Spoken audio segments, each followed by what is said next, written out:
शिकारी जाल लगाकर घर लौटे वक्त अचानक जैक को कुछ अजीब सा दिखा। उसका चेहरा एकदम गंभीर हो गया। दोनों जल्दी से आगे बढ़े और देखा कि एक कंकाल जमीन पर पड़ा है और उसकी छाती में एक लंबा भाला घुसा हुआ था। रॉबिन्सन को उस भाले की सजावट कुछ जानी पहचानी लगी। जैक ने तुरंत पहचान लिया कि ये नरभक्षियों का हथियार है। उसने ये भी बताया कि ये कोई आम मरा हुआ आदमी नहीं बल्कि ये किसी तरह की बलि का हिस्सा था। रॉबिन्सन को हैरानी हुई कि अगर ये नरभक्षियों का शिकार था तो इसे खाया क्यों नहीं गया। जैक ने समझाया कि ये एक खास तरह की बलि होती है जिसमें शिकार को तकलीफ देकर जंगल में छोड़ दिया जाता है ताकि वह धीरे धीरे मर जाए, तभी वो बलि पूरी मानी जाती है। जैक ने अंदाजा लगाया कि ये मौत करीब 2 महीने पहले हुई थी। उसने यह भी कहा कि ऐसे बलि वाले दिन अब फिर आने वाले हैं और ये कार्यक्रम कई दिनों तक चलता है। ये सोचकर वो थोड़ा घबरा गया। उन्होंने तय किया कि अब उन्हें नरभक्षियों की हरकतों पर नजर रखनी होगी। ज्यादा दूर नहीं गए थे कि उन्हें नरभक्षियों द्वारा बनाया गया बलि स्थल मिल गया। रॉबिन्सन ने जमीन से थोड़ी राख उठाकर देखी। वो अब भी गर्म थी, यानी अभी कुछ देर पहले ही वे लोग यहाँ से गए थे। ये देखकर जैक ने तुरंत एक पेड़ की डाली उठाई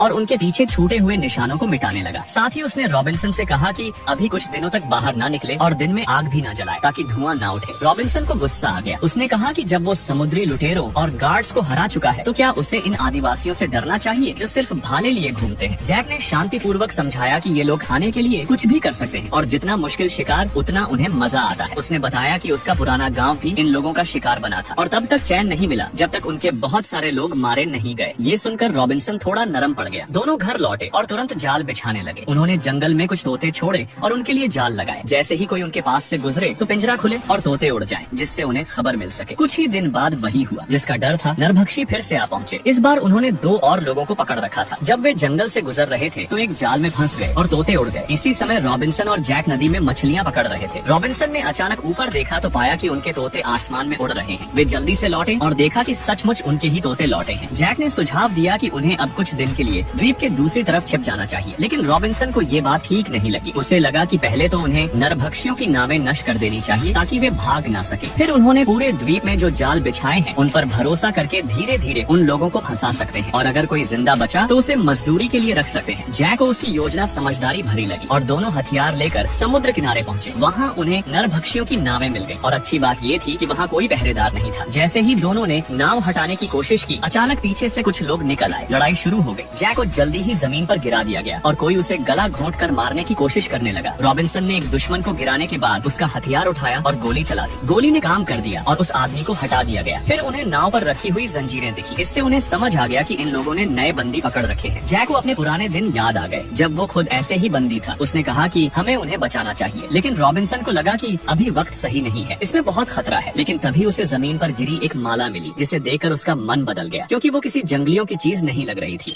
इस सुंदर लड़की ने जब देखा कि लड़के के चेहरे पर अचानक एक जहरीली मकड़ी चल रही थी तो वो बिना हिचके उसे थप्पड़ मारकर मकड़ी को नीचे गिरा देती है और पैरों से कुचलकर मार डालती है। लड़की को लगा कि इससे लड़के को खुशी होगी क्योंकि वो उसे पसंद करती थी, लेकिन उसे क्या पता था कि वो मुसीबत में पड़ जाएगी, क्योंकि अगले ही पल एक मकड़ी उसकी गर्दन पर चढ़ गई थी। तभी दूसरी मकड़ी भी आ जाती है, लेकिन उसके साथ ही छात्रों को कोई भी मकड़ी दिखाई नहीं दे रही थी क्योंकि उसके शरीर पर जो मकड़ियाँ थी वो केवल लड़की का एक भ्रम था। लड़का यह सब देख हैरान रह गया था। अभी तक जो लड़की ठीक थी वो अचानक से पागलों जैसी हरकत क्यों करने लगी है। वहीं खिड़की के पास खड़ी एक लड़की को पता था कि सुंदर लड़की पर किसी ने जादू टोना किया है। लड़की अपने शरीर को नोचने लगी थी। उसके पागलपन की हद बहुत बढ़ती जा रही थी। इन सब के पीछे एक बुढ़िया थी और मकड़ी को भेजने वाली उसकी क्लासमेट मीना थी। दरअसल मीना लड़के से प्यार करती थी और सुंदर लड़की उसे इशारे करके चिढ़ाती थी। इसीलिए नाराज मीना ने सुंदर लड़की से बदला लेने का फैसला कर लिया था। वो उसको नीचे गिराती है और जब लड़का उसकी मदद करने आया तो मीना ने अपना असली चाल चल दी थी। उसने जादू टोने की मदद से सुंदर लड़की को पागल कर उसे बदसूरत बना दिया था। मीना ने अपने रास्ते का कांटा हटा दिया था, लेकिन जल्द ही उसकी क्लास में एक नई सुंदर लड़की का ट्रांसफर होता है जो जादू टोना करने वाली लड़की थी। उसके आते ही मीना का ध्यान खींच गया था क्योंकि इतनी खूबसूरत लड़की उसके लिए खतरा बन सकती थी। लड़का भी उस लड़की की सुंदरता से आकर्षित होने लगा था और क्लास के बाद वो तुरंत लड़की से बात करने चला गया था, जिसे देख मीना को बहुत गुस्सा आ रहा था। वो कभी नहीं चाहती थी कि उसका प्यार किसी और लड़की के साथ घुले मिले, इसलिए